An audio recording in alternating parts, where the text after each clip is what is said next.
Welcome back to X-Ray in the Morning. And now for Talk Media News, made possible by our sponsor, Beth Ernest and Associates Real Estate.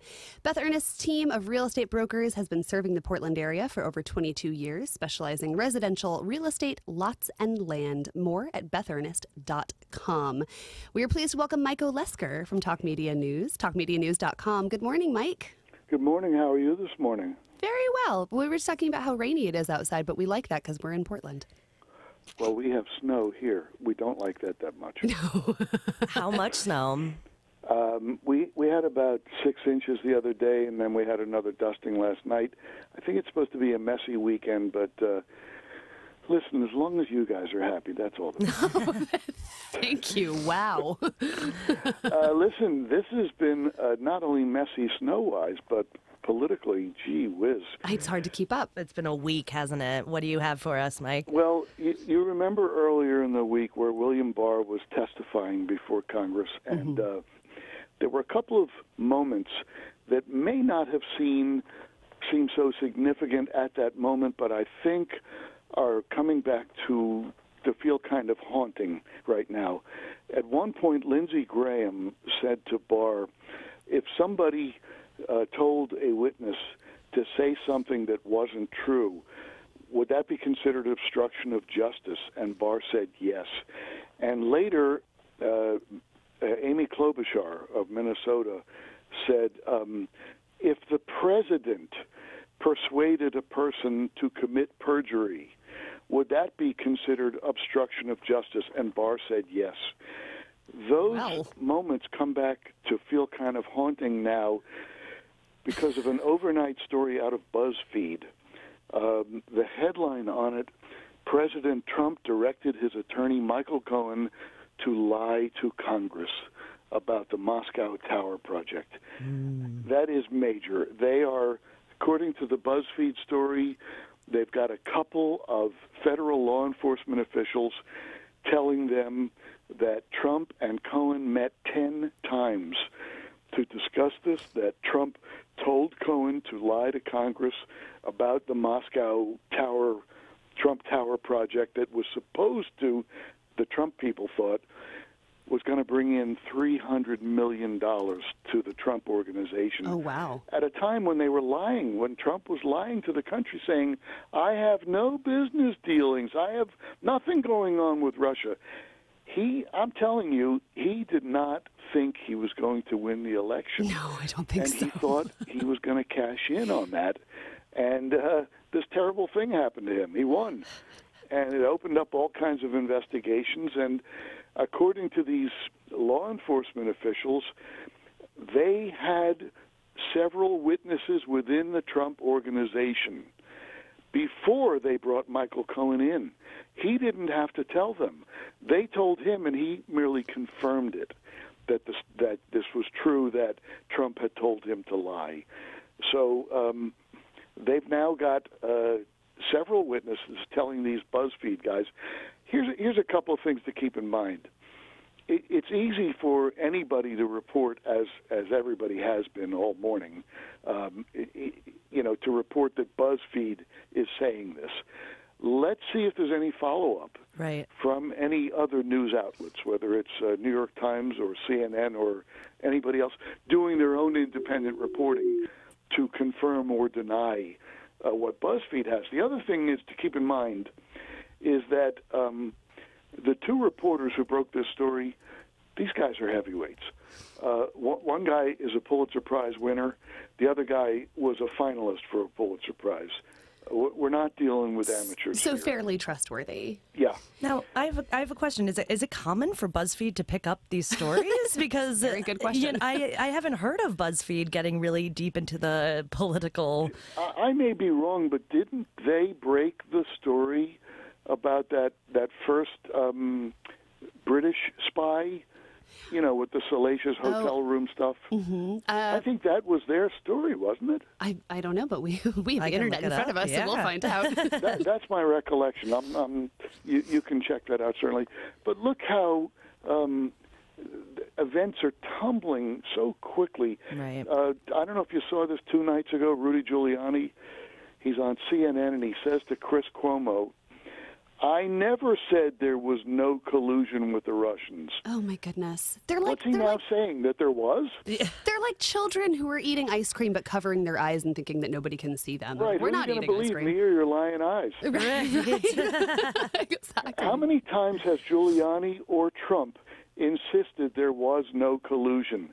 And now Giuliani's saying, I never said that.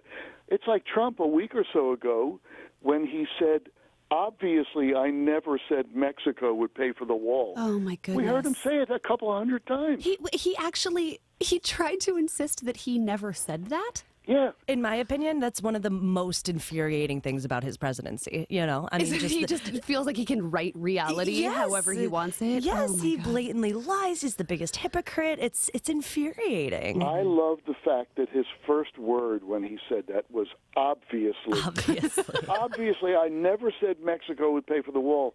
it's like Does duh. he think that tape doesn't exist? Right, yeah, obviously That nobody video saw is the him thing. say it? That we didn't witness him leading chants? But that's at the his- thing. at his rallies? We catch him with lies on video, but it doesn't seem to faze him. Well, Such- he's got to be biting his fingernails this morning. He's Right. got to be. Look, we not only the Giuliani, but how about 2 days ago, the Wall Street Journal had this report that Michael Cohen, at Trump's behest, Michael Cohen was paying thousands of dollars to a tech company to change polling results to make Trump look better. You know, it is just one thing after another. And, you know, when Cohen goes before Congress February 7th, you know, he has spent 70 hours talking to the Mueller people. What we're talking about here is just a pinprick. Right. And frankly, he may not even be able to talk about this Russian Trump Tower stuff because Mueller may have told Congress, I'm still investigating that stuff. Lay off that. So, you know, he's got stuff with the hush money payments and so forth. But he's got 10 years worth of secrets to Yeah, talk about. so many layers. There's so many. It's very satisfying to see them start coming out in the news and Yes. confirming things that most of us have thought for the last 2 years. Yeah, there are times when I look at the analysts on television and the reporters, and they almost seem to be giddy. Almost seem to I understand the be feeling. self-congratulatory, because frankly, it's a relief to them. Because they have been reporting this stuff, and they've been told by the President of the United States that it's phony reporting. Right. And now this information keeps coming out saying, no, you guys were right, that these outrages were being committed. Right. It just took too long for us to notice. It's it's so satisfying because I feel, you know, it's if you're on this, you know, if you're on the analytical side of this whole debacle, it's like we've been being told that we're crazy, you know, and to finally be like, oh no, Yes, you not finally have crazy. your shrink saying to you, well, you know, you're really not crazy. These things really did happen. Right, Yeah. right. And the entire country has not been hallucinating all the time it actually happened. just a relief, a bit of a relief, even though it's. just breathe So a sigh. we will see, but keep an eye out. See if any other news organization comes out with their own. I mean, look, these guys have been working on this for months, so it's not like anybody else is going to be able to turn over the story themselves. In a matter of minutes or even hours, but you can be sure that organizations like the New York Times and the Washington Post and CNN that they have been working their sources all along, and we'll see if they come up with anything that either confirms it or even advances the story. Yeah, here's hoping. We will see. Thanks So so have a much, great Michael weekend. Lesker. We so appreciate you. Take care. Yeah, thank you so much, Mike.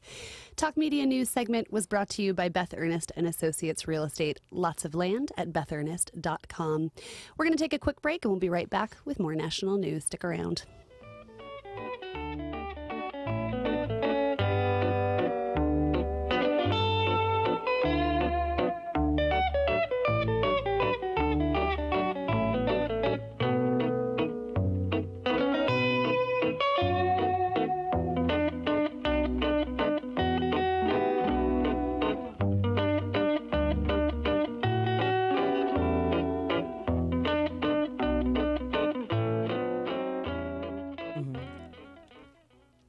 Welcome back to X-Ray FM in our lovely video studio. Welcome. Don't tell people we're on video. Oh. No, tell people, yes, listen, watch our video. I always do that. I either say it when I'm not supposed to, or I don't say it when I'm supposed to remind people that we're doing video. Well, it's okay. I actually don't. Is this being streamed live somewhere? See, that's what I've been giving people wrong information about too. So I'm not sure. I've been telling people like, no. Fake news, Jamie. See, I don't even know for myself. I've been telling people like, no, this isn't going anywhere, but we could be being broadcast on like local news right now, and I would have no idea. Show style. Yes. Like actually, we've all been being videotaped our entire lives. And someone followed me on the way here, and like, oh yeah, the same car kept going around the block over and over again. I did have a hard time finding parking this morning, though. I feel like this. Well, that's the only explanation. Yes. Is that you're in the Truman Show. Anyway, back to some real news. Some unfortunate news as well. Chicago cops. Oh no. Well. So I don't really know how to label this news. Sorry. Chicago cops found not guilty of cover-up in Laquan McDonald's shooting case. The 3 Chicago cops were charged for attempting to cover up the fatal shooting of Laquan McDonald by Officer Jason Van Dyke. The shooting was captured on a dash cam video and showed McDonald walking away from the police officer before being shot.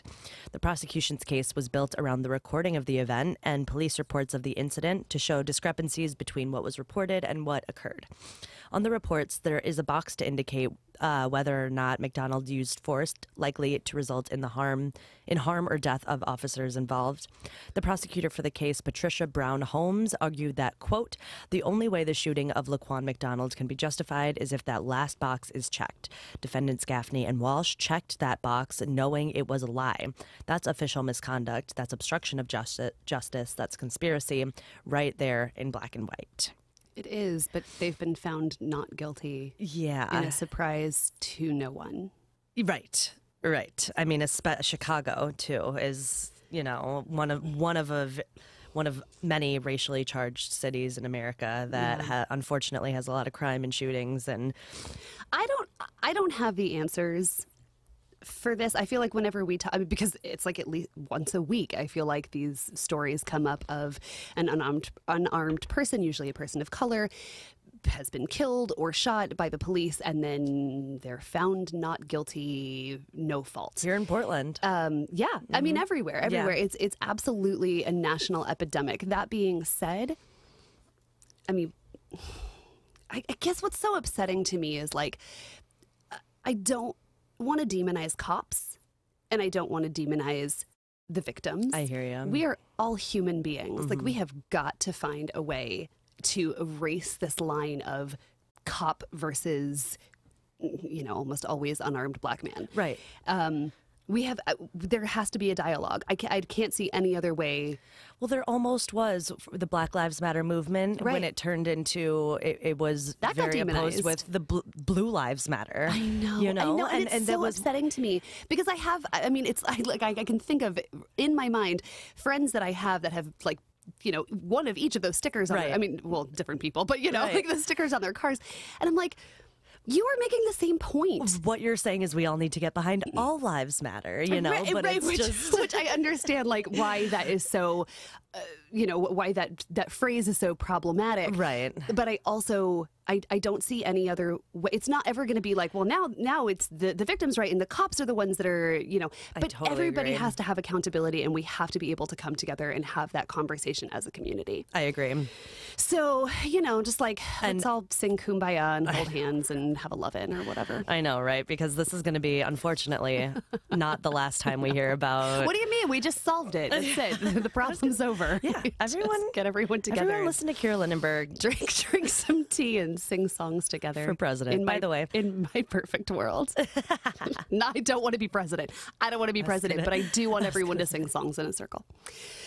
Oh, man. So, okay, well, some more national news. I was about to say more great national news, but it's Fridays are hard, man. But we're doing a great job at it. Oh, are we? Oh, are we? It's great in that way. Oh, that was self-congratulatory for ourselves. Anyway, sorry. Yes, news. The government shutdown, is threatening to stall recovery in wildfire-ravaged Paradise, California. Almost everyone in Paradise, California is still relying heavily on federal aid in the aftermath of the deadly wildfire last November, That was 2 months ago. That feels like a year ago. I completely That is agree. Oh crazy. my goodness. Which goes to show you 2 months. I mean, in a town that has been completely leveled, that's not a whole lot of time. And so obviously they're still relying on federal aid. But the government shutdown is threatening that aid. Local officials say that the shutdown is causing delays in more under-the-radar infrastructure projects. This could have serious long-term consequences for the town of about 25,000 people. A local nonprofit, 3Corps, or possibly SCORE, I'm not sure how you say that, is aiding Paradise in recovery planning, but they are partly funded by the Commerce Department, which is closed because of the shutdown. The nonprofit has been waiting for more than 3 weeks now to apply for the up to $750,000 grant disaster grant. The latest grant proposal would help Paradise begin planning for its recovery. Yeah, but I was reading about this story. They're waiting for more than 3 weeks now, and there's, thousands of other people that are waiting for this disaster grant as well. Right. And just getting through all of them, getting through all the paperwork, finally giving it to them. It's And then the there's government no one shutdown, there. right? They're like, yeah. we filled out this paperwork, and it's crickets. It's really a disaster for them. Yeah. Unfortunate pun because they're looking for the disaster grant, but it really is. Paradise needs this federal funding more than anything, and like we were talking about earlier, as we're starting to see the government shutdown seep into more other parts of life. Farmers cut off from their federal lifelines as shutdown persists. U.S. Secretary of Agriculture Sonny Perdue announced on Wednesday that the USDA has called back 2,500 furloughed workers to temporarily provide limited financial services for farmers and ranchers affected by the government shutdown. About half of all Farm Service Agency offices will be reopened January 18th and 22nd to provide services for agricultural producers with existing farm loans, expiring financial statements, and unprocessed payments made on or before the end of 2018. However, that step will only be to help farmers with urgent business like tax filings and with servicing loans already on the books. Tax filings, I love it. They're like, we're not going to help you, but you better be paying us. Yeah. Make sure those taxes are in. The USDA employees, part of the department's Farm Service Agency, won't be approving the billions in annual new loans that many farmers rely on for cash flow through the growing season. Golly, I can't imagine how this is going to have real world consequences for those of us human beings who eat food. Yeah, and the farmers that the president promised would be benefiting the most out of his presidency. Fair point. Not the most, but he really argued for the middle of America farmer. It's almost as if he had no idea what he was talking about. Almost. He just said things. That had no bearing on reality. It's crazy. But you don't have to take my word for it. Yeah. Let's see. In more government shutdown news, a D.C. judge says furloughed workers must keep working. Washington, D.C. judge ruled on Tuesday that the furloughed federal workers who are not getting paid because of the government shutdown must continue to do their jobs. The National Treasury Employees Union brought the suit in consolidation with a claim from the National Air Traffic Controllers Association. People you want to pay. You know who I was on a plane last week reading an article about how air traffic controllers are not getting paid. And I was like, ha, ha, ha, ha, ha, get me off this plane. Uncomfortable. So just like, oh, and that's when I started believing in prayer. The workers had sued for a temporary restraining order that would remove the obligation to go to work if they were not being paid. In their suit, the plaintiffs claimed that the government authorization agencies, quote, to require employees to work in a far broader range of circumstances than the law provides. They wanted the law ruled unconstitutional and for government offices to stop requiring their workers to do their jobs without payment.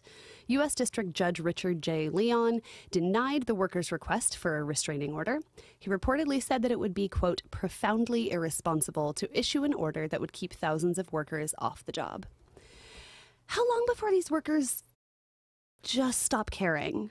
That's what I mean. I mean, do we know how long this government shutdown will go on? And it's going to get drastic. Until we get the wall. It's going to be, but I mean, these people Metal cannot be slats. expected to work, and it's becoming a real crisis, if you ask me. I mean, if we have another month of this, it's going to become a huge dilemma. From another month. Oh my God, that is unthinkable. Well, hopefully the president will be impeached by then. Right? We'll, in a perfect world.